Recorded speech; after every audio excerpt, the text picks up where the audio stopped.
Bodhan BC హాస్టల్లో విద్యార్థుల మధ్య ఘర్షణ చోటు చేసుకుంది. ఇంటర్ విద్యార్థుల దాడిలో డిగ్రీ విద్యార్థి వెంకట్ మృతి చెందారు.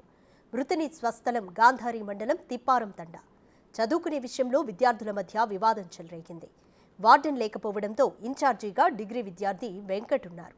ఇంటర్ పరీక్షల్లో చీటింగ్ చేయొద్దని డీబార్ అవుతారని వెంకట్ వారించగా రాత్రి పడుకునే సమయంలో వెంకట్ గొంతు నులిమి చంపారని బంధువులు ఆరోపిస్తున్నారు.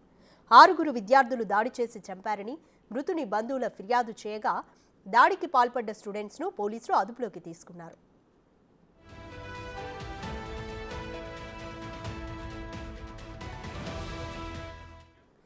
కంప్లీట్ డీటెయిల్స్ మా ప్రతినిధి రాజేష్ అందిస్తారు. రాజేష్, బోధన్ బీసీ హాస్టల్లో అసలు ఏం జరిగింది?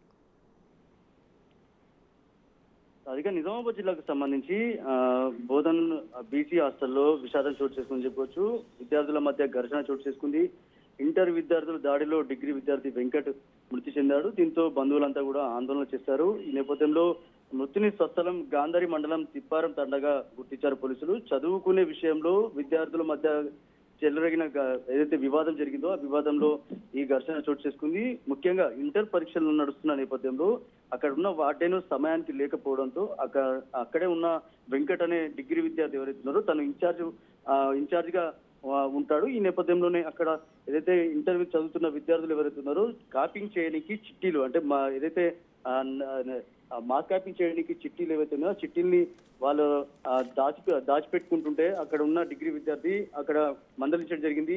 ఏదైతే మార్క్ కాపింగ్ చేస్తే డిబార్ అవుతారని చెప్పినప్పటికీ కూడా వాళ్ళు ఇద్దరి మధ్యలో కూడా గొడవ జరిగింది. దీంతో ఇంటర్ విద్యార్థులు 6 కలిసి ఏదైతే ఇన్ఛార్జ్ గా ఉన్న వెంకట్ డిగ్రీ విద్యార్థి ఎవరైతే ఉన్నారో తనపై దాడి చేయడం జరిగింది. దీంతో ఇంటర్ పరీక్షల్లో చీటింగ్ చేయొద్దన్న కేవలం ఒక మాటకి రాత్రి సమయంలో పడుకున్న తర్వాత ఎక్కడ బయట చెప్తాడనే అనే కోపంతో ఇంటర్ విద్యార్థులందరూ కూడా 6 కలిసి వెంకట్ గొంతు నుండి చెప్పడం జరిగింది. రాత్రి పడుకున్న సమయంలో ఈ ఘటన చోటు చేసుకుంది.